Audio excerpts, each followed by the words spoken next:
readings of 34.36 NTU, along with the phosphorus levels that fed algae growth and traces of lead, a contaminant that has no safe level. Gil Smart, the executive director of Vote Water, says the news surprised him. It's obvious that Lake Okeechobee has had some major pollution problems.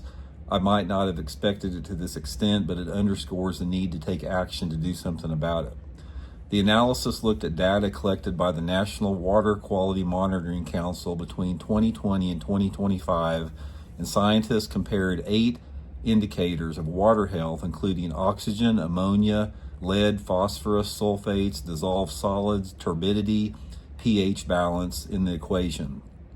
So Gil was saying the issue on Lake Okeechobee is very complicated.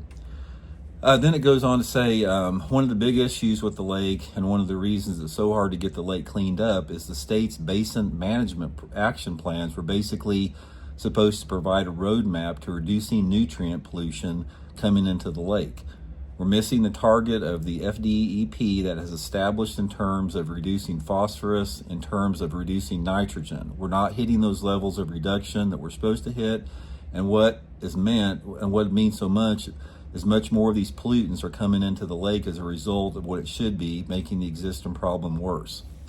Okay, that's the reality of the situation, guys. And I understand if there is people that, like guides and people at Lake Okeechobee, that have a vested interest in promoting the lake, I understand why they don't want this information getting out, because it's bad for business.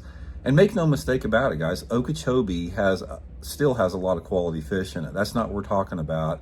A lot of that is due to the fact that the fish are confined to smaller areas than they used to be, and the fact that people are just better at catching fish. It's like when you try to equate the bass fishing quality at Lake Okeechobee in 1985 versus 2025, there's no comparison. I mean, overall, the average bass angler in 2025 is a universe ahead of the bass anglers in 1985 in terms of skills.